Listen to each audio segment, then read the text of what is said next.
الحمد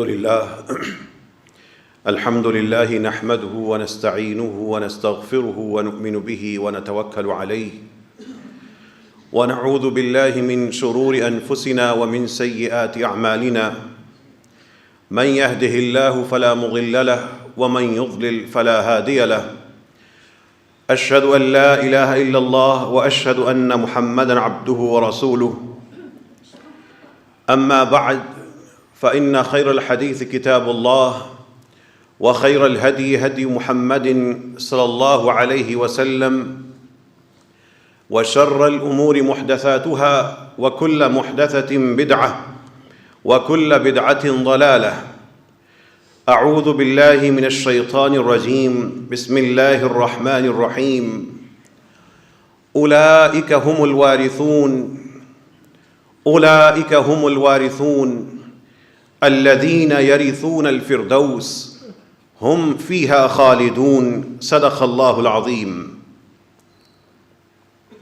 اللهم صل على محمد وعلى آل محمد كما صليت على إبراهيم وعلى آل إبراهيم إنك حميد مجيد. اللهم بارك على محمد وعلى آل محمد كما باركت على إبراهيم وعلى آل إبراهيم إنك حميد مجيد. اللهم ربنا آتنا في الدنيا حسنة وفي الآخرة حسنة وقنا عذاب النار. اللهم إنا نسألك الهدى والتقى والعفاف والغنى. اللهم أعطنا ولا تحرمنا وزدنا ولا تنقصنا. اللهم إنك عفو كريم تحب العفو فاعف عنا. اللهم اشف مرضانا ومرضى المسلمين. اللهم اغفر لموتانا أجمعين. سوال یہ ہے کہ قرآن کی وہ کون سی آیات ہیں جب پڑھتے ہوئے آپ وہاں پہنچے تو آپ یہ محسوس کریں کہ یہ میں ہوں. وہاں پہنچ کر یہ محسوس کریں کہ یہ میری ذات ہے. وہاں پہنچ کر آپ کا دل گواہی دے کہ ان آیات کا نور مجھ میں جھلکتا ہے، چمکتا ہے. جس طرح انسان مختلف مقامات سے گزرتا ہے تو کچھ گلیاں، کچھ گھر، کچھ علاقے اس کو اپنائیت کا پیغام دیتے ہیں. وہ سفر میں ہونے کے باوجود بھی وہاں پہ اجنبی محسوس نہیں کرتا. جس طرح کچھ لوگوں کے ساتھ انسان اپنا دل کھول کے رکھ دیتا ہے، ان کے ساتھ کوئی ڈر خوف محسوس نہیں کرتا. جس طرح انسان کچھ باتوں کو اس طرح یاد رکھتا ہے کہ اس کے شعور لاشعور میں وہ جگہ بنا چکی ہوتی ہیں. سوال یہ ہے کہ قرآن کی وہ کون سی آیات ہیں جب آپ پڑھتے ہوئے یہ محسوس کریں کہ یہ آیات میری زندگی کا نچوڑ ہیں. اگر قرآن کریم پڑھتے ہوئے کبھی ایسا احساس پیدا نہیں ہوا تو اس سے نچلا درجہ یہ ہے کہ قرآن کریم کی تلاوت کرتے ہوئے، ان آیات کو پڑھتے ہوئے یہ تمنا پیدا ہو، یہ خواہش پیدا ہو کہ کاش کہ میں یہ ہوتا، کاش کہ میں اس قابل ہو جاؤں کہ یہ آیات اور میری ذات آپس میں جڑ جائیں. اس وقت دل میں یہ امنگ پیدا ہو کہ میں بھی اس طرح کے عمل کروں کہ یہ آیتیں پڑھتے ہوئے میں اللہ کی رحمت کا زیادہ امیدوار بن جاؤں. یہ نچلا درجہ ہے. اوپر کا درجہ یہ ہے کہ انسان اپنے ناقص عمل کو ان آیات میں دیکھتا ہو، یا وہ آیات اس انسان کو اس کا ناقص عمل یاد کروا کر اس کو تسلی دیتی ہوں. اگر قرآن کریم سے اس طرح کا رشتہ بننا شروع ہو جائے، تعلق بننا شروع ہو جائے، اور انسان کے احساسات میں قرآن یوں جگہ بنا لے، تو پھر قرآن اس کے لیے ہدا بھی ہے، شفا بھی ہے، اس کا رفیق بھی ہے اور اس کا نور بھی ہے۔ رسول اللہ صلی اللہ علیہ وسلم سے جو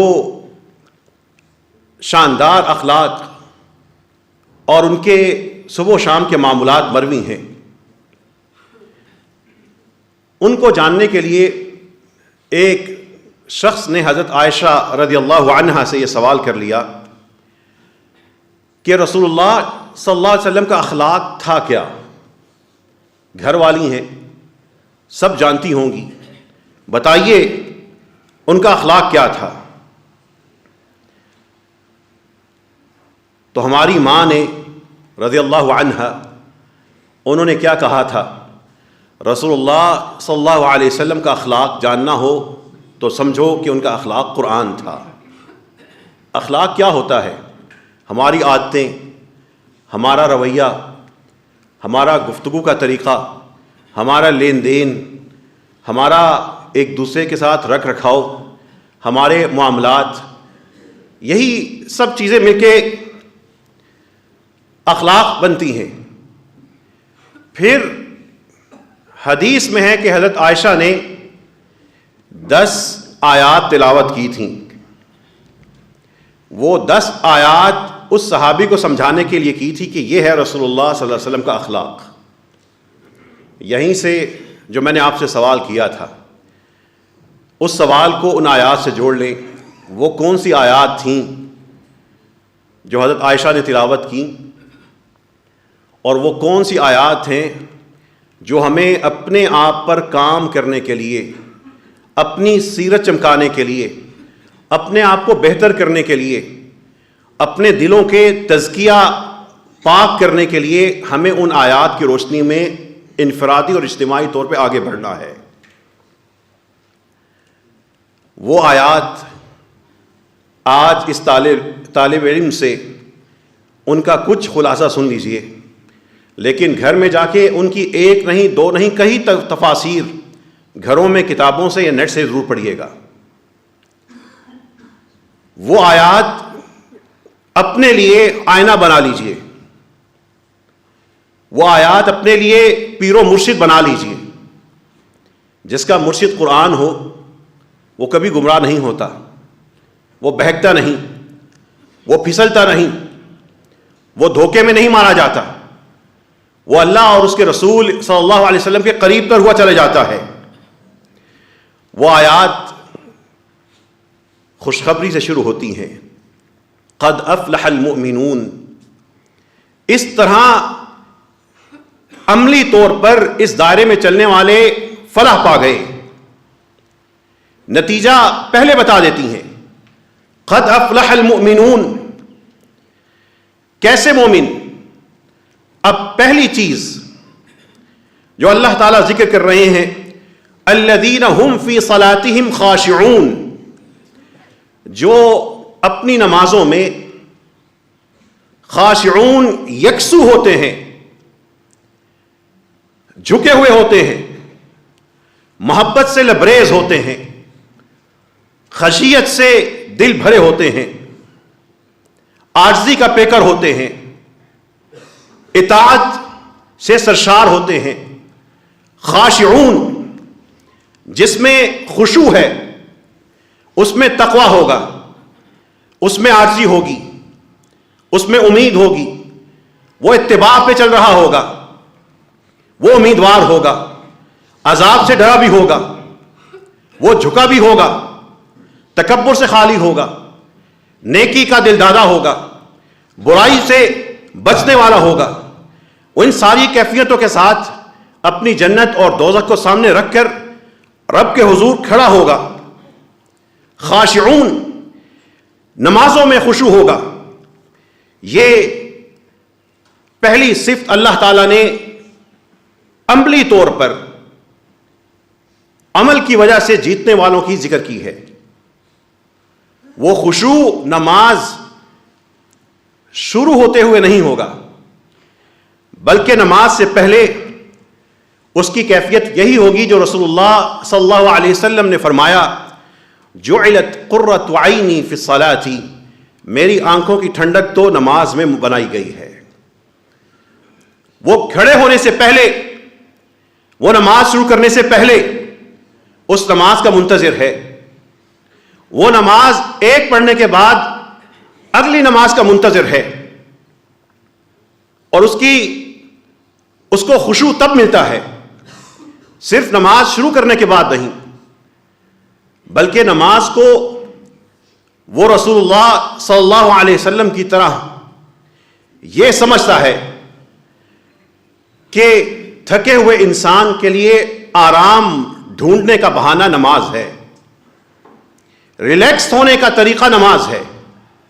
وہ لمبی تان کر بے نماز نہیں ہوتا، بلکہ تھکا ہو تو رسول اللہ صلی اللہ علیہ وسلم نے جس طرح بلال کو بلا کے کہا تھا، یا بلال ارحنا بالصلاۃ، بلال اذان دو، ہمیں نماز سے راحت تو پہنچاؤ، ارحنا بالصلاۃ، یہ اس کی کیفیتیں ہوتی ہیں۔ خشوع اس کے دو قسمیں ہیں، ایک بظاہر خشوع میں نظر آنے والا انسان، ایک حقیقت میں خشوع میں غرق انسان۔ پہلا ظاہری طور پر جو خشوع میں ہوگا، اس کا خشوع باطن تک نہیں جا رہا ہوگا۔ جو اصلی خشوع ہے وہ اس کے ظاہر اور باطن دونوں پہ اثر کر رہا ہوگا۔ جو نماز میں کھڑا ہو گیا، بات چیت سے رک گیا، ادھر ادھر نہیں دیکھ رہا، کچھ توجہ اس کی نماز پہ ہے، لیکن اگر اس میں خشوع سچا ہوا، وہ نماز پڑھنے کے بعد جا کر حرام کام نہیں کرے گا، دھوکہ نہیں دے گا، جھوٹ نہیں بولے گا، ظلم نہیں کرے گا، وہ گالم گلوچ نہیں کرے گا۔ اس کو اپنا مقام پتا ہے کہ میں نمازی ہوں، اس کو پتا ہے کہ میں معراج سے واپس آیا ہوں، اس کو پتا ہے، اس کو یہ احساس ہے کہ میں ربانی عمل کرنے کے بعد شیطانی عمل میں غرق نہیں ہوں گا۔ لیکن کچھ نہیں، بہت سے ایسے بھی ہوتے ہیں جو اپنے کاروبار میں حرام کی آمیزش کرنے کے بعد نماز کے لیے بھی کھڑے ہو جاتے ہیں۔ جن کا خشوع ظاہر ہوگا، ان کی نماز ان کو برائیوں سے نہیں روکے گی، وہ صرف عادت کے طور پر یا دکھلاوے کے لیے وہ قیام تو کر رہے ہوں گے، لیکن ان کا قیام ان کو رب سے اور دور کر رہا ہوگا۔ خشوع وہ ہے جس میں انسان نماز سے پہلے اور نماز کے بعد وہ کیفیت اس کی ختم نہیں ہوتی،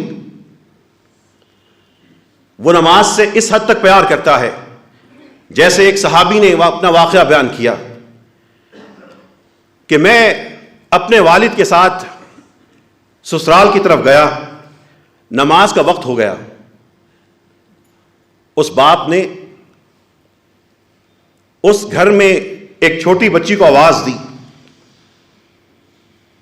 اور کہنے لگے میں لمبا سفر کر کے آیا ہوں، وضو کا پانی لا دو، میں کچھ آرام کر لوں، وضو کا پانی لا دو تاکہ میں آرام کر لوں اور کچھ نماز پڑھ لوں۔ جو ارد گرد کے لوگ تھے انہوں نے ان کے اس جملے کو عجیب سمجھا، بندہ تھکا ہارا آیا ہے اور وضو کا پانی منگوا کر نماز پڑھ کے آرام کرنے کا کہہ رہا ہے۔ ان صحابی نے گواہی دی، جب چہروں پہ لوگوں کی طرف سے یہ عجیب تاثرات دیکھے، کہنے لگے میں نے رسول اللہ صلی اللہ علیہ وسلم کو یہ خود کہتے ہوئے سنا تھا، یا بلال ارحنا بالصلاۃ، اے بلال اٹھو نماز کے ذریعے ہمیں راحت پہنچاؤ۔ وہ دفتر میں تھکا ہوگا، ظہر کی نماز تک صبح سے کام کر رہا ہوگا، لیکن وہ نماز کو بوجھل قدموں کے ساتھ نہیں بلکہ اپنی تھکاوٹ کو اتارنے کے لیے پڑھ رہا ہوگا۔ وہ رب کی کبریائی تو کرے گا، وہ تسبیح بھی کرے گا، وہ قیام اور سجدہ بھی کرے گا، لیکن ساتھ ساتھ وہ اپنی تھکاوٹ اتار کر دوبارہ ایک دفعہ پھر تازہ دم ہو چکا ہوگا۔ جب قرآن کے ساتھ اور احادیث کے ساتھ وہ امت منسلک تھی، ہم فرقوں اور شخصیتوں کے پیچھے نہیں دوڑتے تھے، ایک امت تھے، اس وقت لوگوں کا یہ مزاج تھا۔ اسی مزاج کی طرف پلٹ جائیے، انہیں سنتوں کو زندہ کر لیجئے، انہیں کے پیچھے بھاگنا شروع کر دیجئے، ان دائروں سے نکل کر، ان محدود چیزوں سے نکل کر رسول اللہ صلی اللہ علیہ وسلم کی سنتوں کی وسعتوں میں کھو جائیے۔ رسول اللہ صلی اللہ علیہ وسلم ہم سب کو سنا رہے ہیں، وَاعْلَمُوا أَنَّ خَيْرَ أَعْمَالِكُمُ الصَّلَاةُ، جان لینا کہ تمہارے کاموں میں سب سے بہترین چیز نماز ہے۔ وَلَا يُحَافِظُ عَلَى الْوُضُوءِ إِلَّا مُؤْمِنٌ، اور اس نماز کے لیے جو وضو کیا جاتا ہے اس کو برقرار صرف ایمان والا ہی رکھا کرتا ہے۔ اے اللہ، بارش نازل ہو رہی ہے، رحمت کا وقت ہے، ہمیں ایسا ہی ایمان والا بننا نصیب فرما۔ یہ پہلی بات ان 10 آیات میں قد افلح المؤمنون، عملی طور پر زندگی گزار کر ایمان کی حالت میں آنے والے جیت گئے۔ پہلا کام کیا کرتے تھے؟ الذین هم فی صلاتهم خاشعون، جو اپنی نمازوں میں خشوع کی کیفیت میں ہوتے تھے۔ اور گزشتہ جمعہ کا ابتدائی حصے کا خلاصہ کہ خشوع انسان کیسے پا سکتا ہے۔ ہم ہر کام کرتے ہیں تو سب سے پہلے ہمارے جسم کے کوئی حصے، اعضاء، وہ کام کرتے ہیں۔ کوئی کام آنکھ کرتی ہے، کان کرتے ہیں، ہاتھ کرتے ہیں، زبان کرتی ہے، ہونٹ کرتے ہیں، پاؤں کرتے ہیں۔ یہ اعضاء ہیں، یہ ہمارے ہر عمل کا پہلا حصہ ہے، پہلا فریق ہے۔ دوسرا فریق ہمارا دماغ ہوتا ہے جو ان اعضاء کو پیغامات بھیجتا ہے، اس کے مطابق ہم رکوع، سجود، وضو، تکبیر سب چیزیں کر رہے ہوتے ہیں، تعداد گن رہا ہوتا ہے، کیفیت اور سمت بنا رہا ہوتا ہے۔ یہ 2 چیزیں، اعضاء اور دماغ، یہ 2 چیزیں ہر انسان انہیں سے کام لیتا ہے۔ لیکن جب یہ دونوں چیزیں، ان 2 چیزوں کے علاوہ انسان اپنے دل کو شامل کر لے، وہ عملی طور پر یہ سوچ رہا ہو کہ میری تسبیح میری زبان سے تو ادا ہو رہی ہے، لیکن اس تسبیح کی محبت میرے دل میں ہے، دل کو ساتھ شامل کرے گا، اس وقت وہ خشوع کے درجات میں داخل ہونا شروع ہو جائے گا۔ رسول اللہ صلی اللہ علیہ وسلم نے ادھر ہاتھ رکھ کے کہا تھا التقوی ہا ہنا، انسان کی ساری برائیوں سے لڑنے کی طاقت، بچنے کی طاقت وہ یہاں ہے۔ ساری کی ساری انسان کے اعمال میں اخلاص کا منبع یہاں ہے۔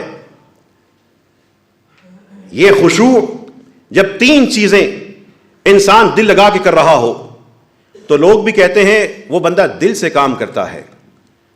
ہمیں اسی ملازم کی، اسی شخص کی کارکردگی پسند آتی ہے جس کے کام میں اس کا دل لگانا نظر آتا ہے، کارکردگی اعلیٰ سے اعلیٰ ہو جاتی ہے جب صرف ہاتھ اور دماغ کام نہیں کر رہے ہوتے، بلکہ بندہ اپنے فرائض سے بڑھ کر عطا کر رہا ہوتا ہے، دے رہا ہوتا ہے۔ قرآن کریم پہلی یہ خاصیت ذکر کرنے کے بعد دوسرا آئینہ جو دکھاتا ہے جس میں ہم نے اپنے آپ کو سنوارنا ہے، والذین هم عن اللغو معرضون، جو چھوٹے چھوٹے برے کاموں سے بھی منہ موڑ لیتے ہیں۔ عن اللغو معرضون، لغو وہ بے مقصد باتیں، وہ بری باتیں، وہ چھوٹے چھوٹے بڑے جو برے کام ہیں ان سے بھی منہ موڑ لیتے ہیں۔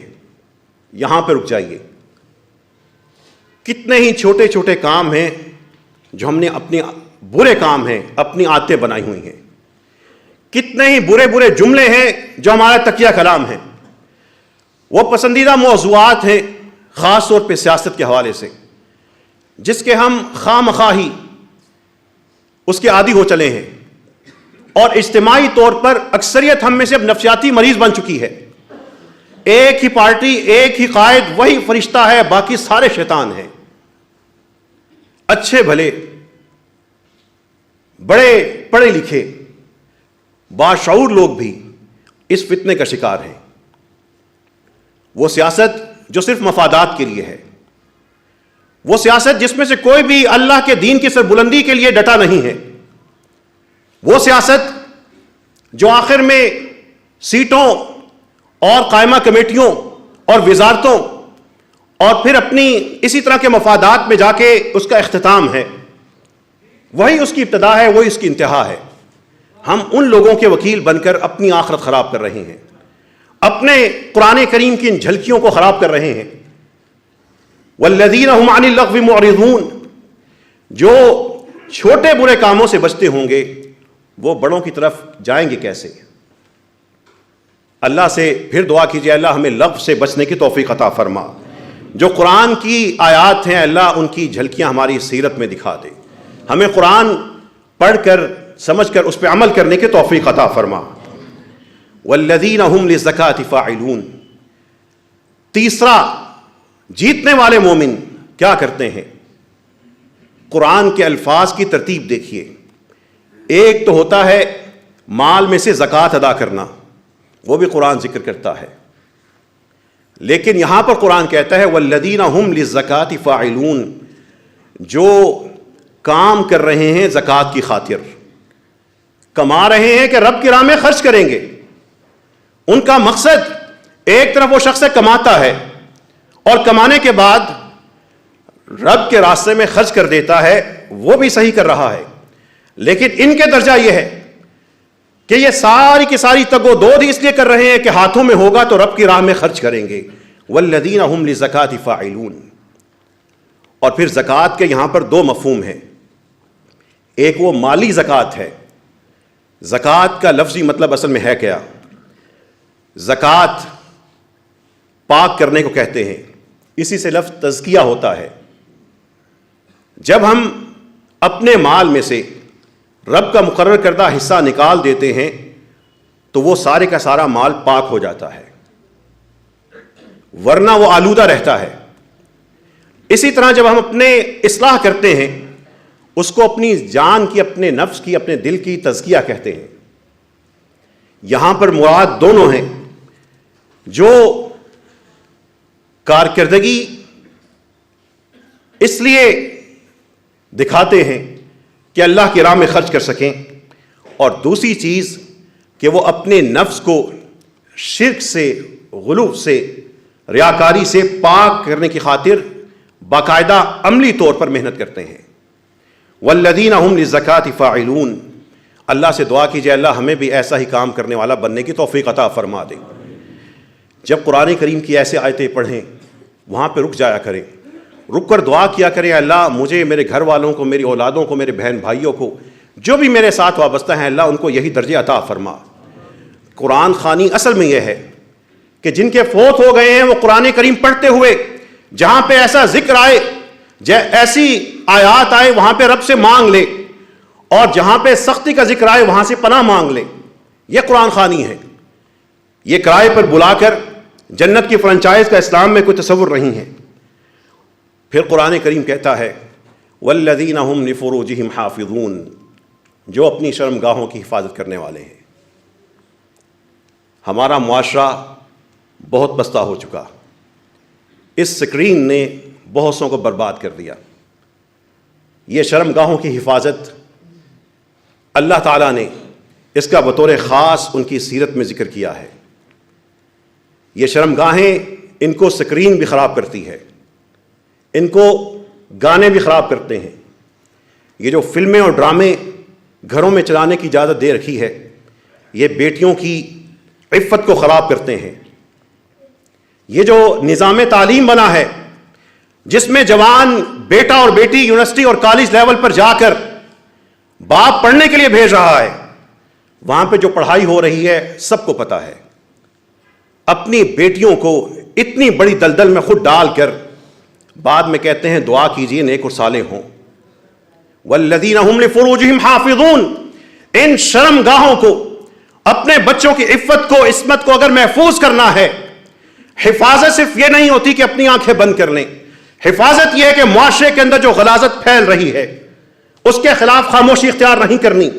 وہ نظام تعلیم ہو، وہ کاروبار ہو، وہ بینک کا ماحول ہو، وہ پلازوں کی بڑی بڑی اونچی سکرینیں ہوں جہاں پر بڑے بڑے سائن بورڈ لگے ہوں، وہ ٹی وی پہ چلنے والے اشتہار ہوں، وہ ان کے خلاف جدوجہد کرتے ہیں، اس لیے کہ یہ ساری چیزیں مل کے ایک ایسا معاشرہ قائم کرتی ہیں جس میں شیطان جیتتا ہے اور بچے رحمان سے دور ہوتے ہیں، وہ اپنی صحت کو، اپنی جوانی کو اپنے ہاتھوں برباد کرتے ہیں، بیٹیاں چوری چھپے دوستیاں لگاتی ہیں، باپ سمجھتا ہے کہ موبائل دیا تھا رابطہ رکھنے کے لیے، لیکن بیٹیاں کہاں سے کہاں پہنچ چکی ہوتی ہیں۔ والذین هم لفروجہم حافظون، وہ اپنی شرمگاہوں کی حفاظت کرنے والے ہیں، لیکن ہمیں ان باتوں پہ اب شرم آتی ہے۔ ہم متقی ہیں مسجدوں میں، یہاں پہ تصویر نہیں لگنے دیں گے، لیکن اپنی دکانوں میں ایک بیٹی کی ایسی تصویر لگا کر جس میں اس کے جسم کے خد و خال نظر آ رہے ہوں، ہم اپنے گاہکوں کو اپنے اس پروڈکٹ کو بیچنے کے لیے قائل کریں گے، اس لیے کہ ہم رازق کو بھول چکے ہیں، صرف رزق کے بندے ہو چکے ہیں۔ ہمارے اداروں میں، تعلیمی اداروں میں، وہ استانی، وہ ٹیچر، وہ مرد اساتذہ جن کو بچوں کی تربیت کرنی تھی، جس طرح کا لباس وہ پہن کے آتے ہیں، اگر ان کا نام نہ پتا ہو تو ان میں اور کسی غیر مسلم میں کوئی فرق نظر نہیں آتا۔ جائیے اسی ناظم الدین روڈ کے جتنے سرکاری ادارے ہیں، جتنے پرائیویٹ تعلیمی ادارے ہیں، اور اسی شہر کے جتنے سرکاری ادارے ہیں، ان میں جا کر ایک دفعہ یہ خواتین سروے کر لیں کہ یہاں پہ استانیاں لباس کیسے پہنتی ہیں، ان لباسوں کے نتیجے میں چھوٹے چھوٹے بچوں کے ذہنوں میں کیا کیا کچھ نہیں آتا۔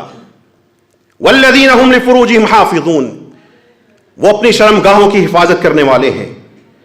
پھر قرآن کریم والذین هم علی صلواتہم یحافظون، قرآن کریم نے اس مقام کا، ان 10 آیات کا، جس کا میں نے یہ سوال کر کے آپ سے خطبہ شروع کیا تھا، بتائیے تو صحیح قرآن کا وہ مقام ہے جہاں پہ آپ کہیں کہ ہاں یہ میں ہوں، اور قرآن کہے کہ ہاں پڑھنے والے یہ تم ہو۔ اس کا اختتام کرتا ہے والذین هم علی صلواتہم یحافظون، جو اپنی نمازوں کی حفاظت کرتے ہیں۔ شروع کہاں سے ہوئے تھے؟ الذین هم فی صلاتہم خاشعون، جو اپنی نمازوں میں خشوع کی کیفیت میں ہوتے ہیں، اور آخری صفت کیا ذکر کی؟ والذین هم علی صلواتہم یحافظون، جو اپنی نمازوں کی پابندی کرتے ہیں۔ قرآن کو اس کے نقطے نکالنے کا، اس کے اندر سے اللہ کے پیغام نکالنے کا، تلاش کرنے کا ایک طریقہ یہ ہوتا ہے کہ قرآن کے کچھ مقامات کو، سورتوں کو ڈھونڈ کر اس کا ابتدا اور اس کا آغاز دیکھا جائے۔ یہاں پہ آغاز میں بھی نماز ہے، اختتام میں بھی نماز ہے، اور اس وجہ سے کہ نماز، جو میں نے ابھی حدیث پڑھی، خیر اعمالکم الصلاۃ، تمہارے نمازوں میں سب سے بہترین نماز ہے،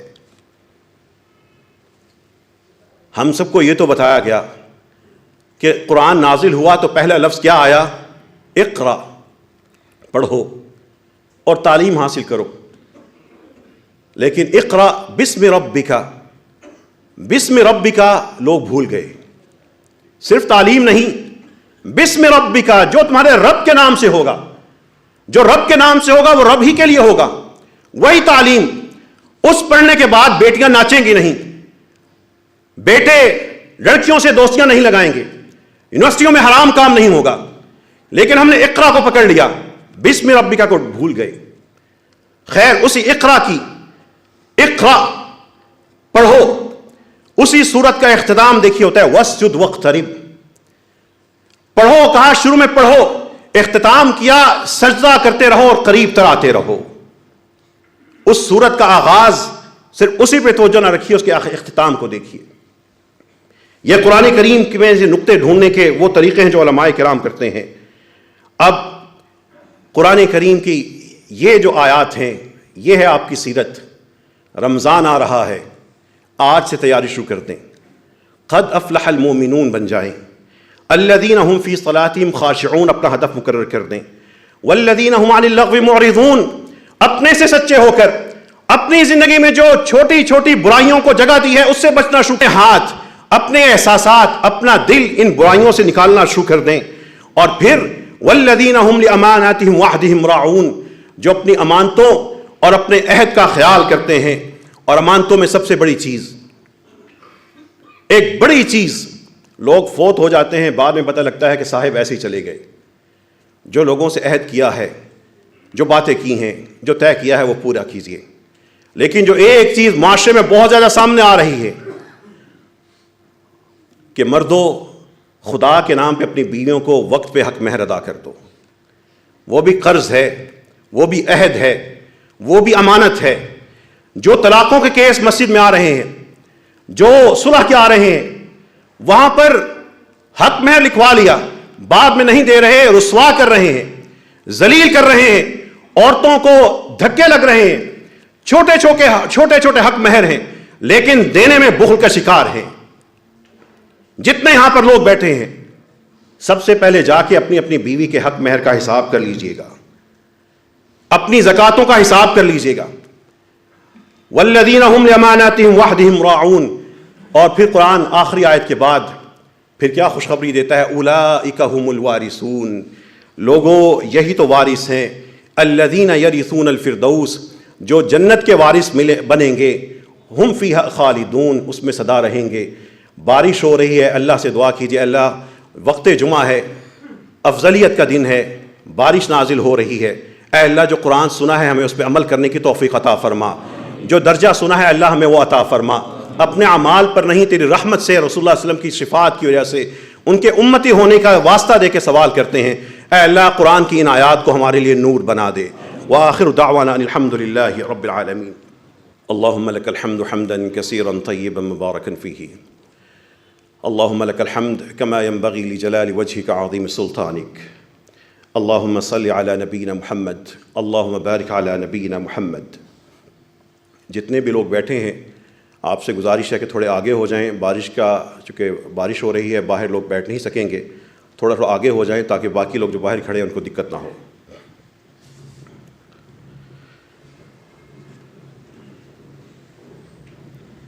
رسول اللہ صلی اللہ علیہ وسلم کی ایک حدیث روایت کی جاتی ہے کہ تم میں سے ہر شخص، اس کے لیے دو گھر ہیں. ایک گھر جنت میں ہے، ایک دوزخ میں ہے. اور اگر وہ شخص نیک ہو تو وہ اپنی دوزخ کا گھر اس کا گرا دیا جاتا ہے، اور جنت میں اس کا جو گھر ہوتا ہے وہ اس کو وراثت میں دے دیا جاتا ہے. اور پھر رسول اللہ صلی اللہ علیہ وسلم نے فرمایا اولئک هم الوارثون. وہ گھر جن کو ملے گا اس کے وارث ہی لوگ ہیں. وہ وراثت وہی ہے جو قرآن کریم میں اپنے الفاظ اور ترتیب کے حساب سے بڑی ہی دل پہ اثر کرنے والی آیتیں ہیں. ان میں سے یہ ہے تلک الجنت التی نورث من عبادنا من کان تقیا. یہ وہ جنت ہے جو اپنے بندوں میں سے ہم صرف اسی کو دیں گے جو عملی طور پر بچ کے آیا ہوگا. اللہ سے دعا کیجئے اللہ ہمیں اسی طرح کا جن کو وراثت میں جنت ملنی ہے، اے اللہ وہی بچنے والا بنا دے. اے رب کریم ہمارے جتنے بھی فوت ہو چکے ہیں، اے اللہ ان کو بھی اسی درجے کا حقدار بنا دے. اے اللہ ہمارے جتنے بھی بیمار ہیں ان کو شفا عطا فرما. ہمارے ایک بھائی اس مسجد میں اس وقت بھی موجود ہیں، میرے پاس قریب ہی ہیں، ایک بڑی سنگین بیماری سے گزر رہے ہیں، لیکن کمال کا صبر ہے، کمال کا ایک علم ہے، عمل ہے. اے رب کریم ہمارے اس بھائی کو شفا عطا فرما. ہمارے ایک بھائی یہاں پہ بیٹھے ہیں، ان کے ابھی پچھلے دنوں ہی ان کی ہمشیرہ کے انتقال ہوا ہے. اے اللہ ہماری اس بہن کی مغفرت فرما دے. ہماری ایک اور نمازی خاتون، ان کے شوہر کا انتقال ہوا ہے، اے اللہ ان کی قبر کو بھی منور و معطر فرما دے. اے اللہ جتنے بھی لوگ زندہ ہیں جو فوت ہو چکے ہیں سب کی مغفرت فرما دے. یہ زندگی کے محدود موقع، اس میں کچھ لمحے بڑے شاندار ہوتے ہیں، کچھ اللہ کی طرف سے بڑے خاص انعام ہوتے ہیں، کچھ ذات پہ ہوتے ہیں، شخص پہ ہوتے ہیں، کچھ اجتماعی طور پر ہوتے ہیں. انہی شاندار چیزوں میں سے، اعمال میں سے جو دل کو صبح شام تسلی دیتی ہیں، جو ساری کی ساری تھکاوٹ اتار دیتی ہیں، وہ جامع مسجد رحمۃ اللہ عالمین اسلام آباد کی طرف سے ایک چھوٹا سا نظام بن رہا تھا.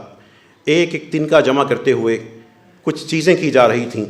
رسول اللہ صلی اللہ علیہ وسلم کی جو ہم احادیث پڑھتے تھے، ان احادیث کی جھلکیاں کچھ خود اپنی آنکھوں سے مسجد میں دیکھنے کے لیے، کچھ ان ساری کی ساری احادیث کو ایک نظام کی تشکیل اور نظام کی تصویر بنانے کے لیے کر رہے تھے. یہاں پر ایک مسجد بیت المال ہے. اس مسجد بیت المال میں گزشتہ 2 ماہ سے بطور خاص جو شہر کی انتہائی مستحق اذیت میں مبتلا بیوہ خواتین ہیں، یتیم بچے ہیں، معذور افراد ہیں یا لاپتہ افراد ہیں، ان کے لواحقین ہیں، مقتول لوگ ہیں، چھپے ہوئے ہیں، ڈرے ہوئے ہیں، ان کے بچے ہیں، ان کی بیٹیاں ہیں، ان کی باقاعدہ رجسٹریشن کی جا رہی تھی۔ وہ آتے ہیں، ملتے ہیں، انٹرویو ہوتا ہے، 2 ٹیمیں ملتی ہیں تاکہ ہم اپنے معاشرے کے صحیح مستحق افراد تک سب سے پہلے پہنچیں۔ اسی عمل میں 60% ایسے لوگ مسجد رحمۃ اللہ عالمین میں آتے ہیں جو مستحق نہیں ہوتے، 40% مستحق آتے ہیں، 10% انتہائی اذیت میں مبتلا ہوتے ہیں۔ کسی کی ٹانگ کٹی ہے، کسی کا باپ قتل ہوا ہے، کوئی فاقہ کشی کا شکار ہے، کوئی اپنے گھروں میں ہم نے جا کے دیکھا، حالات معلوم کیے، ویڈیو کالز کیں۔ ایسی بھی بیٹیاں ہیں جن کے گھروں میں بچے ہیں، بہادر مائیں ہیں، لیکن جب ان کے گھروں کی اپنے اطمینان کے لیے تلاشی لی تو صرف اور صرف وہاں سے نمک کا ایک چھوٹا سا تھیلا نکلتا ہے۔ پڑوسیوں کی طرف سے ایک وقت کا کھانا آ جائے اسی کو لگا لگا کے کھا لیتے ہیں۔ ایسی بھی حافظ قرآن بیٹیاں ہیں، ان کے فرقے کوئی بھی ہوں، ہماری بیٹیاں ہیں۔ ایسی بیٹیاں ہیں جو اپنی عفت کو بچانے کے لیے نہیں نکل سکتی، ان کا پردہ، ان کا قرآن ان کو آزما رہا ہے، لیکن ان کا اجر بہت بڑا ہے۔ لیکن قیامت کے دن اللہ تعالی ہمیں پوچھ سکتے ہیں کہ تمہارے ہوتے ہوئے وہ جغرافیے کے حکمران نہیں، مسجد کے ممبر پہ کھڑے ہونے والے دلوں کے حکمران اللہ نے جن کو بنایا ہے، ہر مسجد کے نمازیوں سے پوچھ سکتے ہیں کہ تم لوگ کیا کر رہے تھے۔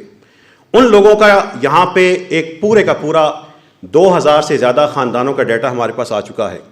ان میں سے جو انتہائی مستحق 500 گھرانے ہیں، آپ میں سے جو کسی یتیم کی کفالت کرنا چاہے ہم سے کسی گھرانے کا پتہ لے لے، ایڈریس لے لے، ان یتیموں کے سر پہ ہاتھ رکھ لیں۔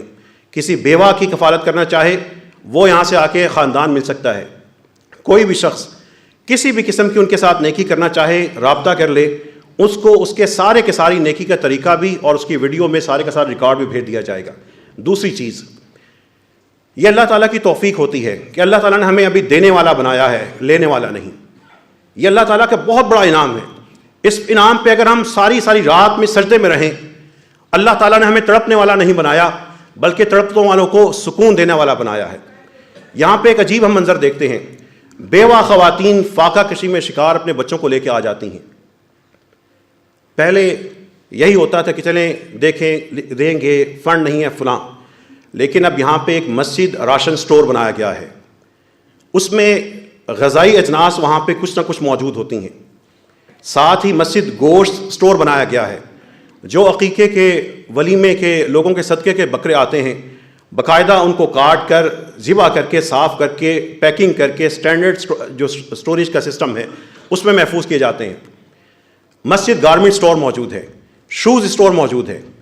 جب وہ بیوہ، اسی طرح آٹے کے لیے ایک الگ شعبہ بنایا گیا ہے۔ جب وہ حقیقت میں فاقہ کشی کا شکار بیوہ یہاں پہ آتی ہے، اس کو خاموشی سے آپ لوگوں کے تعاون سے، آپ لوگوں کی نیکی میں سے کچھ نہ کچھ بھر کے دے دیا جاتا ہے کہ جاؤ جا کے اپنے بچوں کو کھلا لو۔ یہ ہر آنے والے کے لیے نہیں ہے، انتہائی مستحق کے لیے ہے، اذیت میں مبتلا ہے۔ وہ جن کے شوہر ہیں، کم آمدن ہیں، وہ بھی تکلیف میں ہیں، لیکن ان کے لیے نہیں۔ وہ جن کے بچے بڑے بڑے ہیں، خود کماتے ہیں، ان کے لیے نہیں۔ ان بیواؤں یتیموں کے لیے جو لاچار ہیں، جو معذور ہیں، جن کے شوہر کسی کا فالج میں مبتلا ہے، کوئی باپ گھر میں گرا ہے، کوئی بیٹیاں ہیں جو اپنے بہادر بیٹیاں ہیں، ماں باپ چلے گئے ہیں، اپنے بہن بھائیوں کو سنبھال رہی ہیں۔ وہ نظام یہاں پر بن چکا ہے۔ آپ لوگوں کو یہ دعوت ہے، نماز جمعہ کے بعد اس نظام کو دیکھتے جائیے، اس نظام کو دیگر مساجد کے علماء کرام اور کمیٹیوں سے قائم کیجئے۔ جہاں جہاں پہ آپ نمازیں پڑھتے ہیں، جس محلے میں سے آتے ہیں، کچھ تو کیجئے۔ عملی طور پر مساجد ساری بیواؤں اور یتیموں کو سنبھال سکتے ہیں۔ اب روزانہ اوسطاً 8 سے 10 بیوہ جو رجسٹرڈ ہیں، ہر ایک کو باقاعدہ ایک نمبر دیا جاتا ہے، اس کے فارم پہ لکھا جاتا ہے اگر ایک شخص 1 کلو آٹا آ کے جمع کروائے یا 1 کلو چاول جمع کروائے، اس کے ایک پیکٹ کو ایک نمبر دے کے سٹور میں رکھا جاتا ہے۔ وہ پیکٹ کس نمبر کے خاندان کو ملے گا اس کا بھی اندراج کیا جاتا ہے۔ یہ وہ نظام ہے۔ رمضان جو آ رہا ہے، اپنی زکوٰۃ صحیح مستحقین تک پہنچائیں۔ ایک بات اور جو ضروری آپ کو بتا دوں، اس مسجد کے دروازے پر پچھلے 5 سال میں جو لوگ مانگنے آئے ہیں، جس نے یہاں پہ صدا لگائی ہے، اس کو ہم بڑے احترام سے کہتے ہیں کہ آپ مسجد آفس میں آئیں، ہم آپ کی وہاں پہ مدد کر دیں گے۔ ان مسجدوں کے دروازوں پہ کھڑے ہونے والا آج تک ایک بھی شخص اصل مستحق نہیں نکلا۔ ایک بھی شخص اس مسجد میں جس نے آ کے صدا لگائی ہے وہ مستحق نہیں تھا. منگتے ہیں، پیشہ ور لوگ ہیں، بکاری ہیں، دے بھی دو اگلے دن اور لینے آ جائیں گے. لیکن جو اصل مستحق ہیں ان کا جب انٹرویو ہوتا ہے ان کی زبان نہیں چلتی. لیکن مسجد میں ایک 4 بیٹیوں کی باپ کی بیوہ یہاں پہ آ گئی جس کا باپ قتل ہوا ہے، کہنے لگی پاکستان میں 1 سال سے ہوں، حالات خراب ہوئے واپس آ گئے، لیکن کبھی کسی گھر میں جانے کا حوصلہ نہیں ہوا کسی کوٹھی پہ. لیکن مسجد کا سنا تو مجھے ایک بھی لمحے کے لیے تأمل نہیں ہوا کہ رب کے گھر جا رہی ہوں. بتائیے یہ رحمتیں رب کے گھر سے نہیں بٹنی تو کہاں سے بٹنی ہیں؟ وہ لوگ جو اپنے گھروں میں تقسیم کر رہے ہیں. اچھی بات ہے، گھروں سے بھی نیکیاں ہونی چاہیے. ان سے بھی گزارش ہے کہ گھروں کے دروازوں پہ آنے والے پیشہ ور بھکاری ہیں، ٹولیاں ہیں، بڑے بڑے ان کے طریقے ہیں اسی طرح سمیٹنے کے، اپنی زکوٰۃ ان پہ ضائع نہ کریں. ہم سے ڈیٹا لے لیجئے، اپنے گھروں میں تقسیم کر لیجئے، ہم سے ان کے فارم لے لیجئے، ان کی خاموشی سے مدد کر دیجئے. لیکن صرف زکوٰۃ کو اگر اسلامی معاشرے میں صحیح طریقے سے خرچ کیا جائے تو اسلام آباد کی، پورے پاکستان کی صرف 1% بڑی مساجد، 1% بڑی مساجد اگر صحیح طریقے سے زکوٰۃ کو جلسوں پہ خرچ نہ کریں، تنظیموں پہ خرچ نہ کریں، شخصیت پہ خرچ نہ کریں، اور اپنی انتخابی مہم اور اس کے مقاصد پہ خرچ نہ کریں، انسان پہ خرچ کر دیں، بھوک مٹانے کے لیے خرچ کر دیں، پہنانے کے لیے خرچ کر دیں، مریض کے لیے خرچ کر دیں، 1% بڑی مساجد پورے ملک کے ان اذیت میں مبتلا لوگوں کو فوری طور پر سکون دے سکتی ہیں. یہ نظام اپنی اپنی مسجدوں میں جا کے علماء کے سامنے بیٹھ جائیں، کمیٹیوں کے سامنے بیٹھ جائیں کہ رب کے گھروں کو محدود کرنے کی بجائے ان کو وسعت عطا کیجیے. 60 بیٹیوں کی شادی ہوئی، ماہانہ 6000 لوگ دسترخوان سے کھانا کھا رہے ہیں، روزانہ 70 سے 100 لوگوں کو یہاں سے دوائی مل رہی ہے، روزانہ 10 12 15 خاندانوں کو کپڑا مل رہا ہے، شوز مل رہا ہے. انشاءاللہ تعالی اس عید پر مسجد رحمت اللہ عالمین اللہ کی توفیق سے ایک اور نیکی کرے گی. جتنی بیوائیں رجسٹرڈ ہیں ان کے گھروں میں 1 رمضان کو راشن پورے مہینے کا پہنچے گا. ان کے بچوں کو شوز، کپڑے مسجد رحمت اللہ عالمین فراہم کرے گی. کیسے ہوگا؟ رب کر رہا ہے، ہمیں تو صرف ارادے کرنے ہیں، تدبیر تو اللہ تعالیٰ کیے جا رہے ہیں. جو گھروں میں اچھا لباس ہے، جو عمدہ شوز ہیں، جو کھلونے ہیں، وہ مسجد رحمت اللہ عالمین پہنچا دیجیے. الحمدللہ یہاں پر جو پچھلے یہ سارا حصہ ہے، کبھی آرام سے آ کر وزٹ کیجیے. یہ سارے کا سارا رب کا مال ہے، رب کی مخلوق کو پہنچ رہا ہے. ان چیزوں کو اپنی اپنی دیگر مساجد میں جا کے علماء کرام کو، اماموں کو جگائیے. کمیٹیوں کو کہیے کہ صرف ایک امام کو کنٹرول کرنے کے لیے اتنی بڑی کمیٹی بیٹھی ہے، محلے کے غریبوں کی فکر کیجیے. ان زکاتوں کو اپنی شخصیت پہ، تنظیم پر، اپنی تنظیم کے کارکنوں کی تنخواہوں پر نہ خرچ کیجیے. یہ ہو رہا ہے پاکستان میں. اپنے اجلاسوں میں خرچ نہ کیجیے. اللہ کی راہ میں سے مراد یہ نہیں ہے کہ ہم اپنے انتخابی مہم پر، اپنے اداروں پر اور اپنی جماعتوں کے اس طرح کے ونگز پر خرچ کرنا شروع کر دیں. اس زکوٰۃ کو اللہ تعالیٰ جب فرماتے ہیں ان اللہ یأمرکم ان تؤدوا الامانات الی اہلیہا، ادا بھی کرو اور حق داروں تک پہنچاؤ. عزت اور احترام سے کوئی مسجد کے دروازے پہ کھڑا نظر آئے اس کو مسجد کے آفس بھیج دیں. خدا را اس ملک میں بھکاری پیدا نہ کریں. وہ لوگ جو مستحق ہیں ان بیواؤں کو ہم نے بزنس بھی شروع کر کے دیے ہیں، یتیموں کو شروع کر کے دیے ہیں. 2000 روپے ایک بچے کو دیے، یتیم، اس کے باپ کی دونوں ٹانگیں کٹی تھیں، آؤ ادھر. 2 دفعہ مدد کی، اس کا مسئلہ تھا کر دیا. تیسری دفعہ کہا نہیں 2000 لو، صفائی کے کپڑے خریدو، جا کے کسی پارکنگ میں کھڑے ہو جاؤ، یہ 2000 روپے کے جا کے کپڑے بیچو. اس بچے نے بیچنا شروع کیا. مہینے کے بعد اس کی ماں کو بلایا، بتاؤ کیا صورتحال ہے. ماں نے کہا اس بچے نے روزانہ خریدتا تھا، بیچتا تھا، نفع رکھ لیتا تھا، پھر بیچتا تھا، مجھے اضافی خرچ دے دیتا تھا. مہینے میں اس بچے نے مجھے 37,000 روپے جمع کروائے ہیں. رسول اللہ صلی اللہ علیہ وسلم نے ایک صحابی کو صرف ایک بے قیمت ڈنڈا گاڑ کے دیا تھا کہ جاؤ اپنے کلہاڑے کے اندر ڈنڈا یہ لو اور جاؤ جا کے کماؤ. رسول اللہ صلی اللہ علیہ وسلم نے اس طرح چھوٹے قرضوں کی مدد کی تھی.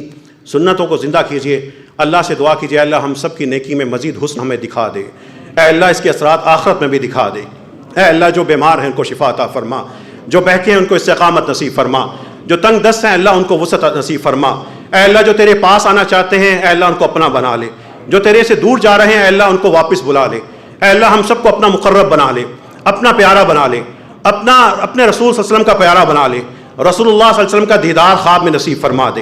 اے اللہ ہم سب کو دنیا اور آخرت میں صحیح طریقے سے جو آیتیں پڑھی ہیں اس پہ عمل کرنے کی توفیق عطا فرما۔ اے اللہ ہمیں کسی بھی حادثے سے بچا لے، سنگین بیماری سے بچا لے۔ جو حادثہ ہمارے مقدر میں ہے اے اللہ دعا تقدیر کو بدلتی ہے، اے اللہ اس کو ٹال دے۔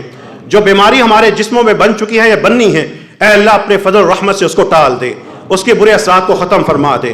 اے اللہ ہمارے جتنے بھی مصیبتیں ہیں، جتنے بھی اے اللہ آزمائشیں ہیں ان کو ختم فرما دے۔ اے اللہ ہمیں حلال کمانے کی، حلال سننے کی، حلال دینے کی، حلال بانٹنے کی، حلال پہننے کی اور حلال منانے کی توفیق عطا فرما۔ وآخر دعوانا ان الحمد للہ رب العالمین۔